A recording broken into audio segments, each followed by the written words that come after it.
छिंदवाड़ा के सौसर में कारगिल विजय दिवस की रजत जयंती पर भव्य आयोजन किया गया। इस मौके पर शहीदों को याद किया गया।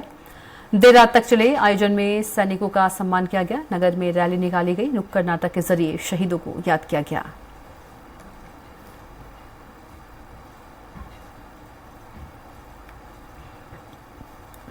कारगिल विजय दिवस की 25वीं रजत जयंती मना रहे हैं। वही जो है, यह जो युद्ध हुआ था 3 मई 1999 को शुरू हुआ था और 26 जुलाई 1999 लगभग 60 दिन तक यह युद्ध चला था।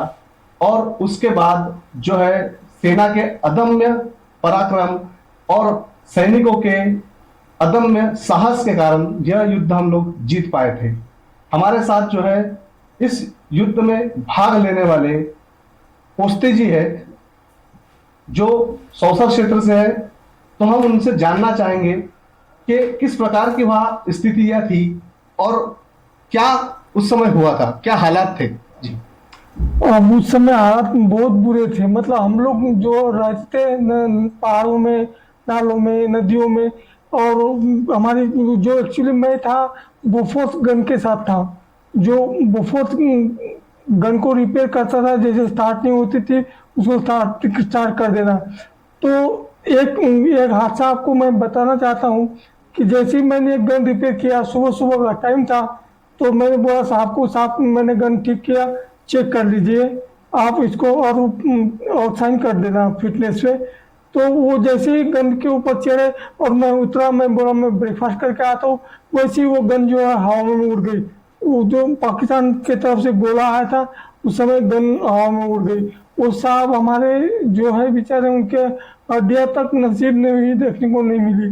25वीं रजत जयंती हम मना रहे हैं, किंतु कई सैनिकों को जो है आज भी लगता है कि सरकार जो है उनकी ओर कोई ध्यान नहीं दे रही है। तो सरकार से क्या अनुरोध करना चाहेंगे आप? हाँ, ये है कि मान के चलो कि हम लोग अभी मान के अपने डटे हुए हैं वहाँ पे पोस्ट में, तो पीछे फैमिली है, पीछे बच्चे हैं उसके, तो उनके तरफ गवर्नमेंट का ध्यान जाना चाहिए।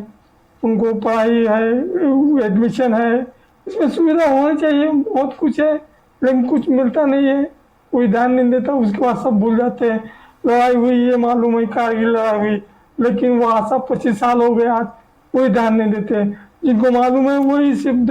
सरकार से क्या अनुरोध करना चाहेंगे आप? सरकार से अनुरोध यही है कि वो एक तो सम्मान दे, उत्तर सैनिकों को नौकरियां दे, उसके बाद उनके बच्चों की पढ़ाई के लिए पढ़ाई की सुविधा दे, उसके बाद उनका पालन पोषण करे। यही मेरी सरकार से अनुरोध है। स्वराज एक्सप्रेस की ओर से तहे दिल से धन्यवाद अदा करते हैं और हम लोग सरकार तक आपकी जरूर बात पहुंचाएंगे। मैं स्वराज एक्सप्रेस का धन्यवाद करता हूँ। मेरा एक्चुअली मैं इमोशनल हो गया था जब वहाँ के मंजर मेरे सामने जब बता रहा हूँ मैं, तो मेरे सामने दृश्य देखते ही मुझे बहुत बेकार लगा, बहुत बुरा हाल था। कोई लोग इधर रहते थे, कोई द्रास में थे, कोई पडालिक में थे, कोई कारगिल में थे, आगे थे। ऐसे हमारी टुकड़ियाँ अलग अलग जगह पे डिटेल थी वहाँ पे। पूर्व सैनिकों के लिए जो है सरकार उन पर ध्यान दे, यही हम इनसे सरकार से गुजारिश करना चाहेंगे। स्वराज एक्सप्रेस के लिए दिनेश झालपुरी की रिपोर्ट। हमारा इंडियन वेटरन्स ऑर्गेनाइजेशन ये जो है एक नॉन पॉलिटिकल ऑर्गेनाइजेशन है, जिसमें पूर्व सैनिक का समावेश है। इसमें आर्मी, नेवी, एयरफोर्स, ये तीनों सेनाओं के लोग हैं और सारे के सारे स्किलफुल पर्सन हैं। इसमें जैसे कि संगठन में शक्ति है, इस कहावत को चरितार्थ करते हुए, एकता में बल है, इस कहावत को सिद्ध करते हुए हम सभी वेटरन्स आपस में भाईचारा का व्यवहार रखते हैं। मौन धारण करके उसके बाद समस्त योद्धाओं ने अपने अपने वक्तव्य रखे।